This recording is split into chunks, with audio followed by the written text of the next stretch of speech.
Leadership Television. My name is Winifred Ugbebo. Here is the breaking news. Another tragic turn of fate has followed in the House of Representatives as yet another member, Honorable Ekene Abubakar Adams, has been reported dead. Until his death on Tuesday morning after a brief illness, Adams was chairman House Committee on Sports and representing Chikun/Kajuru Federal Constituency of Kaduna State. Adams' close friend, Mr. Mike Obasi, confirmed the death to a reporter via a WhatsApp message. Honorable Adams, a former general manager of Kada City FC and Remo Stars, was elected into the House on the platform of Labour Party in 2023.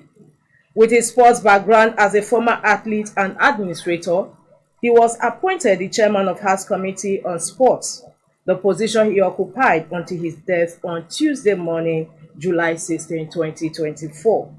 Leadership TV reports that Adams' death was the second to hit the House within a week, following the death of Honorable Olaide Akinremi Jagaban from Oyo State, who passed away on Wednesday, July 10. With that, we welcome you to another current affairs on the program of Leadership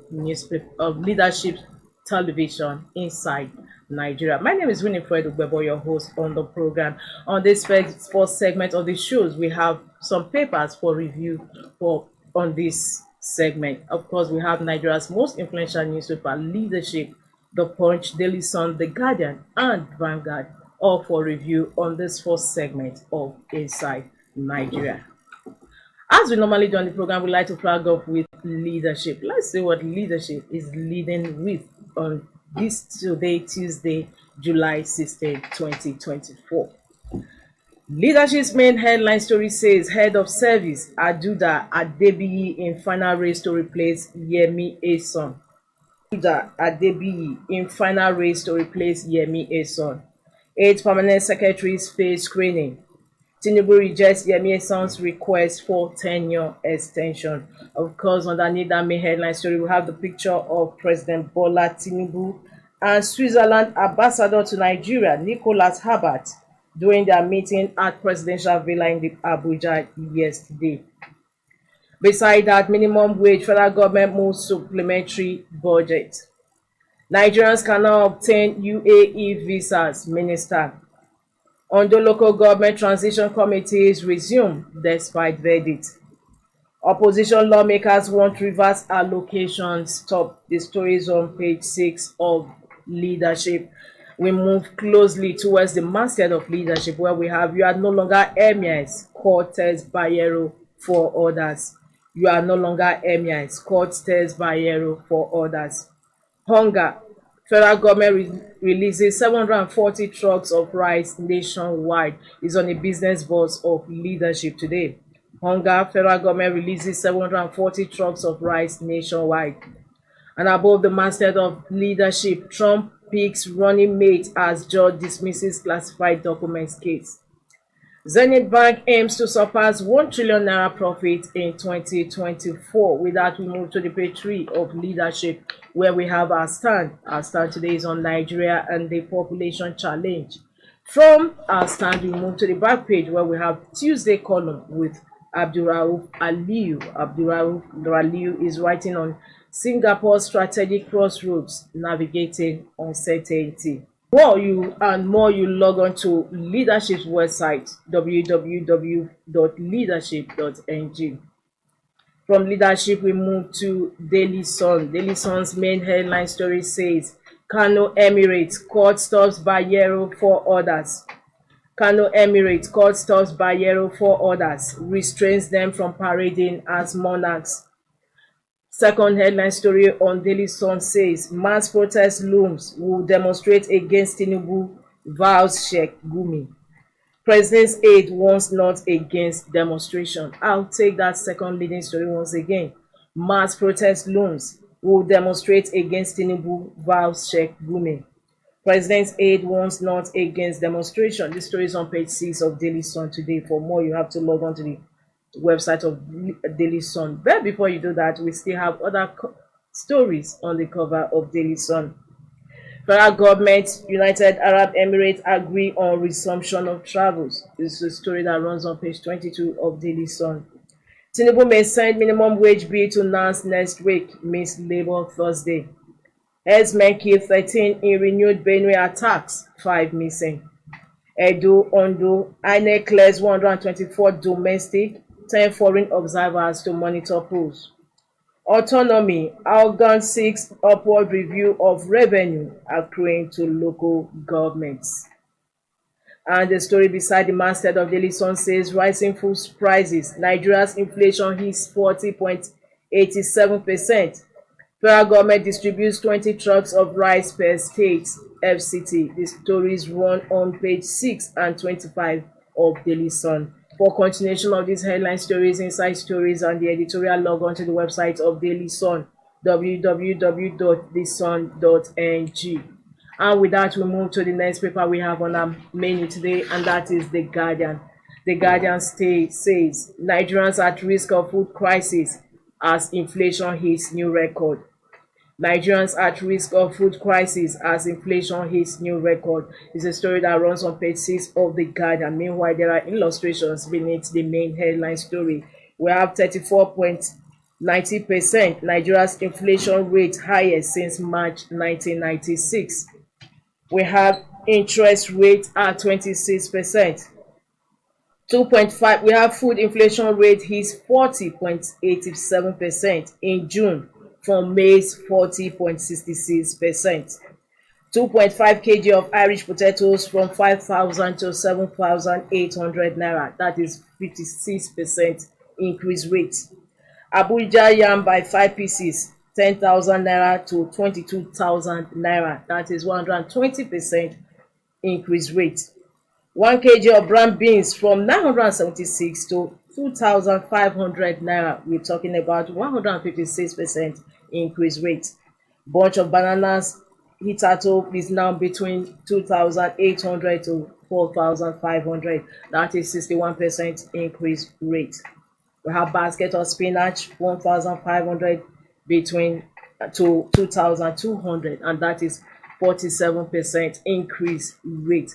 These are illustrations beneath the main headline story today on The Guardian. Nigerians at risk of food crisis as inflation hits new record. From June 20.66% to 40.87% presently. Other stories on The Guardian today. Senate enacts new law to liquidate 30 trillion naira ways and means. Senate enacts new law to liquidate 30 trillion naira ways and means. Defense chief links illegal miners to influential people. Again, Kyari gives early August promise on Port Harcourt refinery. Pro-Wike lawmakers block Fubara's access to funds. Tinubu may transmit minimum wage bill to NANS next week. Again, court bars Bayero for others as monarchs. 16 political parties withdraw from local government poll in Osun.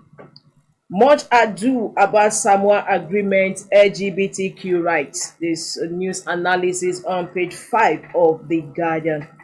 Federal government distributes 740 trucks of rice to address hunger. Lawan disowns anti-Tinubu comment amid moves to sanction Indume. The news continues on page 6 of The Guardian. And with that, we conclude review of front headline stories today on The Guardian newspaper. For more, log on to www.guardian.ng. From The Guardian, Daily Sun is next. Okay, sorry, The Punch newspaper is next, actually. The Punch says OPS blames insecurity as inflation hits 40.8%.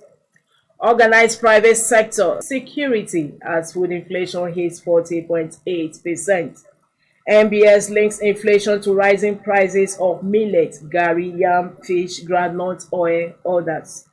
Nachima LCCI others lament insecurity, seek rural infrastructure investment. I'll take that main headline story once again. Organized private sector, that is OPS, blames insecurity as food inflation hits 40.8%. MBS links inflation to rising prices of millet, garri, yam, fish, groundnut oil, others. Nachima LCCI others lament insecurity, seek rural infrastructure investments. We also have picture of Americans Republican convention yesterday where Trump emerged Republican candidate, begs 39-year-old as running mate. That is the second main headline story on the Punch newspaper. Trump emerges Republican candidate, 9-year-old as running mate. Of course, with the pictures too. The story continues on page 21 of the Punch. Umeju projects over 1 trillion naira Zenith Bank profit in 2024. Cholera cases rise to 2,809 in 33 states, 148 LGs. Bandits kill 13 in fresh attacks on Benue communities. And beside the masthead of the Punch, court okays Kano Emirate law repeal, sacks Bayero orders. Court okays Kano Emirates law repeal, sacks Bayero orders. This is a story that runs on page 14 of the Punch. Above the masthead, $1.8 billion fuel stolen from refineries in 9 years, according to Naiti. Excitement as UAE lifts visa ban on Nigerians, while Wole Soyinka says, never knew I would live to be 90.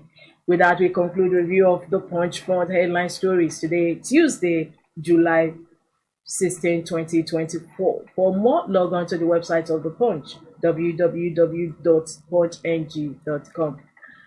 From the Punch, we move to the last paper we have on our menu, and that is Vanguard.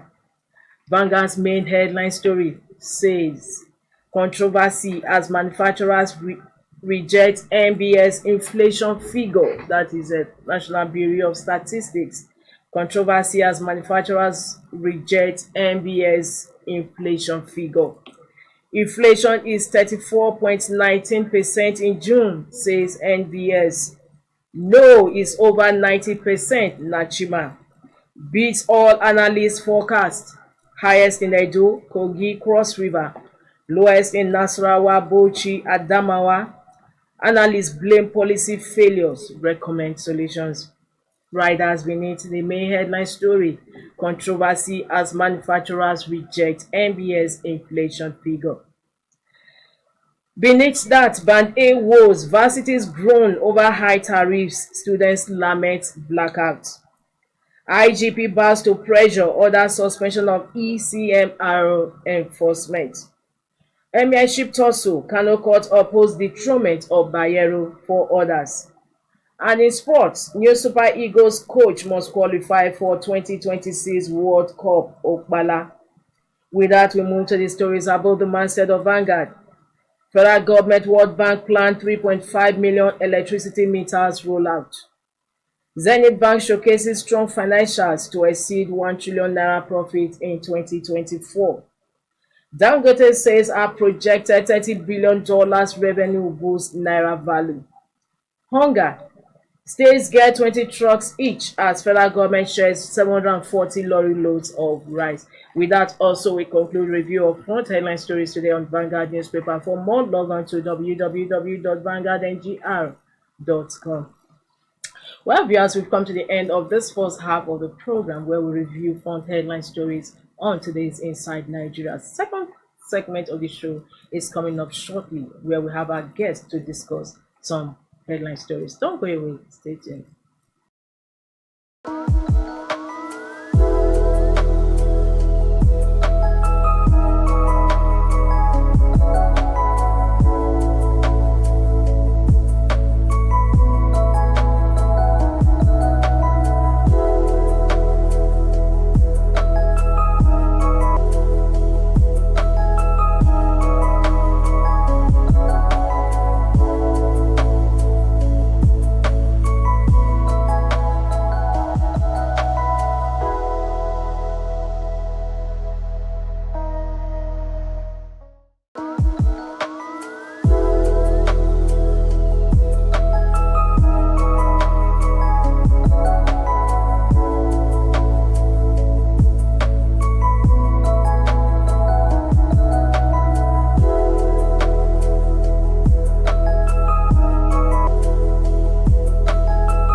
program is Inside Nigeria, your broadcast show on leadership television. My name is Winifred Gwebo once again, and of course, I have my Tuesday guest in the house. He's a public affairs analyst, Hashim Suleiman. Thank you so much. Thank It's you. always a pleasure. Thank It's you. been a long while. The Yes. last time I checked, you said you were in one country. You know how it is with hustling around here. We are hustling. Yes, what do we have here? Talking about inflation, food inflation. The National Bureau of Statistics has come up with recent data saying that food inflation has actually increased, hitting the roof at 40.8%. Although in Vanguard newspaper is a bone of contention between manufacturers and NBC, who says the figure is low compared to the reality on the ground. What is happening here? Because even in Guardian did a summary breakdown of food items and their skyrocketing prices. How do we bring this down? You can't bring them down. You know, we've spoken a lot about all of this. The fact is, you cannot bring them down. And that's why, if you hear even the president of the African Development Bank, when he said he had a lot of concern with the federal government trying to open up the borders for 3 months to allow food to come in, because you're going to discourage the local farmers. Yes, That will not even translate. That in. Yeah, it's not going to translate into the prices coming down, because if I'm going to Thailand to buy rice, for example, I'm still going to buy dollar from Nigeria. Yes, and I'm going to buy it at 1.5 or whatever price it is before I go. So there's no way I'm going to bring in anything and still. So at the end of the day, right, once those subsidies do not exist no more, then these things will have to be bought at their appropriate price. Do you understand what I'm trying to say? The president has kept saying that, insisting that there's no going back on fuel subsidies. So then people have to just reinstate. So that's why everybody will not tell you that the only solution is productivity. It's for everybody to, I mean, that is not to say the environment to be productive is entirely perfect, no. But then at the end of the day, you should be able to turn that whatever situation that it is around you into an opportunity. Trust me, there are a lot of people. I'm aware right now that there are a whole lot of people in the farms. So part of the reasons why this is hitting the roof at this moment is we're at the highest end of when, like, everybody has eaten all the food they've stored and all that. In another 4 weeks to 5 weeks, there's going to start to be harvest. Yes, there's going to be harvest, and there'll be, you understand? But that is not to say that you'll still buy food like cheap like that. No, certainly not. But many people are also of the opinion that these issues that are militating against food security, they are not. If they are not well tackled, Nigeria is continuing to have problem with food supply. Talking about the issue of insecurity. But is there really like, unavailability of food in Nigeria? Like, if you go to the market, people cannot access their farms because of insecurity. It's still in the north. So look, I was telling somebody yesterday. You see, the thing is, we have to learn to be realistic people, right? We'll not sit here and start to say everything is perfect or this or that. But trust me, I know this guy. He's from Zamfara. And the last time I saw you say he's not been around because he's gone to farm. I'm like, oh, really? How? Maybe there's a local arrangement there. I don't know whether you're understanding. So yes, amidst the challenge, they still find a way to have an understanding, perhaps with the guys, and they're able to go to their farms and do farming. That most of them are paying tax to but then they're going to the farmer. They're going to have food to eat, and also what I'm saying is, we can't be using all of this as excuses. After all, I tell you that my own opinion on how to solve this insecurity is a local one. That's against the federal government, who have to use the guns through the military and all of that. It's a local thing that every community will have to sit down, discuss within itself. Okay, look, we're all brothers and sisters. Let us find a way to sort all of this. So it's not even about all of the insecurity around the country, whether it be it in the southeast or southwest. It is when Amotekun came on board, whether anybody likes it or not, Amotekun has been effective, because to a large extent you don't hear all of these things happening in the southwest no more. You understand what I mean? So that's just basically what it is. Nobody is going to buy any food cheap in near future. Productivity just has to increase. Perhaps if there's more availability of it, and it's so much in the market, it could be able to crash the price as natural economic principle, but other than productivity, nothing else I think can do anything. All right, thank you so much. Now, another trending story in the papers today talked about Kano Emirate court stops Bayero for others, restrains them from parading as monarchs. Of course, the story that also leads in other papers we read out today. So, what are we going to have? Because we had the federal court also giving judgment to Bayero, and now the Kano court says they should cease to be monarchs. So, maybe when things like this happen, the only thing you can talk about is perhaps the jurisdiction. I think there has been argument about the jurisdiction of the Federal High Court in the matter. But then again, the court is a court. Once it makes the pronunciation, the argument will be with if it is not their jurisdiction, why did they then entertain the case and all of that? But then there's a judgment there. And then this one that is coming, which perhaps people feel is the one that has the right jurisdiction to give his judgment. And so, the judgments are out there. Then we would then wait to see if the people who implement the judgments, that's the security agencies in this matter, which one of the court verdict they're going to implement, or then perhaps there may have to be some appeal or something like that. But it still remains what it is. I think the status quo still remains in Kano. And we'll just wait to see what happens today till tomorrow. Maybe Bayero is going to quit his palace in the Nasarawa area, or else if he's going to remain there, and then we'll see further. All right. Now, another trending story, actually, second leading story on Daily Sun today. Of course, it's something that many Nigerians are aware of because they've been mass protests. Well, we're hearing about it. Yeah, and Sheikh Gumi saying we'll demonstrate against Tinubu vs. Sheikh Gumi. No, so that me right now, seeing the name of Sheikh Gumi now would give me a lot of concern. Yes, because why is that? If big voices like that, whether you like it or not, these guys have followers. I never put a face to it because we've been hearing of you understand what exactly, whether in August exactly, or something but like now, that. You can see that big voices are beginning to put in there. And then however, Sheikh Gumi, giving his standing in the society today, now saying that he's going to be part of the protest, isn't also sending a wrong signal to other sections of the country. No, you know. Of the opinion that when his own person was there was nothing like protest. Why not? So look, because we're here to enlighten the people, we're here to make people aware of what it is that is going on. Sometimes you have to be absolutely honest about some of these issues. I understand that people are bringing up that issue of the fact that when Buhari was there, these people were not talking. Now, guess what? But again, a lot of people will tell you that Buhari compensated the Southwest for the support they gave him, that he compensated them appropriately. And you can't be able to even,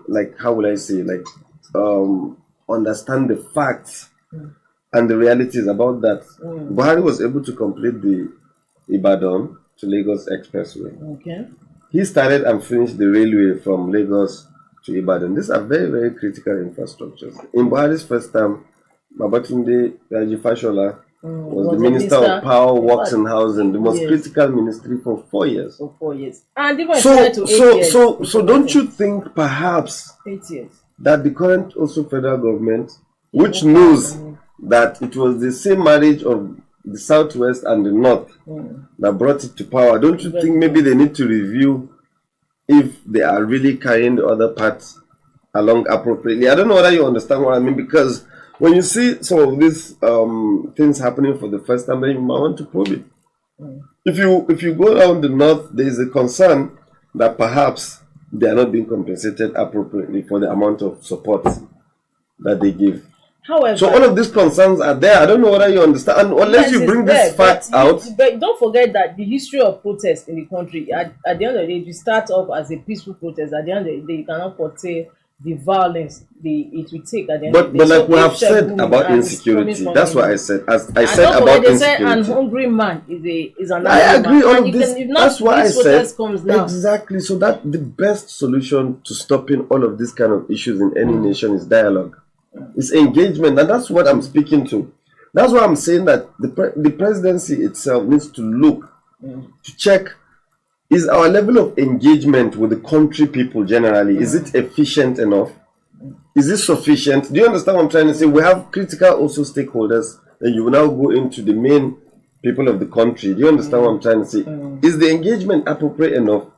Because with proper engagement, look, you can get anybody to stop anything they want to do. You can even increase somebody's hope with the appropriate engagement. But without the appropriate engagement, you're going to leave a vacuum where a human being will have to make up what they want to in their head. Some of them could develop perceptions, and then hatred may even enter unfoundedly. But that's because you have not provided adequate explanation or adequate engagement to make the person understand. And that's what I'm saying, that when you see these things happening for the first time, trust me, the problem is more political than realistic as per what it's appearing to be like, So for me, I'm always an encourager of engagement. You have to engage people, you have to discuss with people. That's the best way that you can master the art of. So, but we wait to see what the federal government's response is going to be to all of this. What is also not palatable is that it was alleged that when I think it was a Idume, they told Tinubu, President Tinubu, about the situation in the country, and he said that it was the opposition that was inciting Nigeria. Yeah, that's what. So you look, if I'm an opposition or anybody is an opposition in politics, they want to utilize. Of course, they want to utilize anything that looks like a tool that they want to use. So that's natural. Like you are calling for dialogue now. So if that dialogue does not take place and these people actually move to protest as they have. No. So the thing is, even if the protest is not going to be effective, I can bet you this. They may come out on the street maybe for a day or two, and you will see it. Who has any resources to sustain any protest for a week right now? You have to eat, you have to drink, you have to. Who's going to provide all those funds to do all of that? Now that everybody is looking for what to even eat and all, so that I'm trying to give you reasons, critical reasons as to why it will not be a sustainable one. So look. Nigerian young people have to understand how to get productive. Amidst the challenges, a lot of young people are still making it, either in music or whatever it is, or any art that they choose to. But you have to be strategic. You have to, and what does strategy mean? You have to form network. You have to know a lot of people. You have to know people who can make reference, who can refer, so many things like that. You understand? Rather than coming out on the street and doing all of these things. Perhaps, I was even asking at some point that what is the point? The people in Kenya protested over a certain bill, a certain bill of tax that they introduced. But what are we going to be protesting against? Already, removal of subsidies over a year ago now. Yes. Including the liberalization of the naira. Yes. So, is it a year after that? Is that not what that It's just the effect now that Nigerians are actually complaining about. Now, we are still on that. Still on the issues, the reality on the ground. Tinubu may send minimum wage bill to NAS next week and is proposing to meet Labour this Thursday. So what are we having? Labour is deadlocked on 250,000 naira minimum wage, while federal government is insisting on 62,000 naira. These are amid the story coming out from Omoyele Sowore that the president just bought presidential jet when amidst the failed negotiation with Labour and even amidst the hardship in the country. So what do you have to say? So the thing is here, this whole minimum wage debate. Look, maybe there's one other part of conversations in this country that sometimes we miss. Trust me, I move around a lot. And as much as I try to see the poverty, I just can't find it. Like, there's always hold up on the roads here if you're going to Kubwa or the airport. And I'm wondering that these Yeah, cars, the cars. where are these cars And they're coming being from? And fueled. they have fuel in them, for crying out loud. Just And like this is happening on a daily. and just like you see people in joints in the evenings, and you are wondering. I bet you that's the truth. You go to the airports, they're full. In fact, for this month, there's always no flight between Abuja and Lagos. In fact, you have to go through black market, some sort of a means to get a ticket. So, I mean, look, that means what? There's a lot of money in circulation facing cheap fuel goods, and that's what usually brings about inflation. So, how do you now want to come and now put more money in the hands of these same Nigerians by way of? So, for me, I'm not against it, but I think Labour and federal government should just agree to come on a realistic figure. Ma'am, don't worry, civil servants, all those, now them they collect that minimum wage. Leave them, they are very alright. All right, thank you so much. Yeah, Now, amidst the Supreme Court verdict for local government autonomy, that is financial autonomy, we have a story today. The AGON seeks upward review of revenue accruing to local government. It's just like Oliver Twist asking for more. Yeah, you can send. You just got No, but your for freedom, administrative and the next purposes, thing you are asking yes, for upward review. for administration, if the aim, what I think what they're saying is, if the aim is to make Nigerian system more efficient, since we are the lowest line, give us more money. More money. Yes, so we can quickly get the things done. But they should get the money, start getting the money first. Like another paper reported that. Yeah, but you know there are a whole lot of they're issues. in the 3 months or so. Yeah, I think the federal government is so that they will allow the states to be able to fix all those issues around caretaker and all of that. You know, also in the ruling it says if you're a caretaker, you will not get the money. So perhaps they're going to allow the governors 3 months to be able to fix all of those areas, and then they'll start to send out the money. Asking for upward review now in the midst of hardship. Yeah, but that's what they're suggesting. How you can solve the hardship easily. Yeah, that's how you can solve the. Trust me, no, it's objective. Like if you want to solve this poverty issue, we're segmented into local government. If you send in more money in there, anyhow way it be, it will go round and people would still have a thing or two contracts to do feeder road here, maybe even setting up some farms and doing stuff. So yeah, but then I think maybe they'll have to tarry a little while. Let us also solve the old issues on ground first. Might take exactly around and all that. Yeah. All right. Thank you so much. It's always a pleasure. Not just before we go, we are having a headline story. Of course, there's also a story in other papers today. Nigerians can now obtain UAE visas. Finally, it's after paying 640,000. Okay. Yeah. Okay, we paid 600 for the visa. Yeah. Okay, visa now is 640,000 naira. I mean, how many people are going to afford that? And non-refundable. It's so expensive. Yeah, non-refundable. So if they don't grant you the visa, the money is gone. It's gone. Why that high?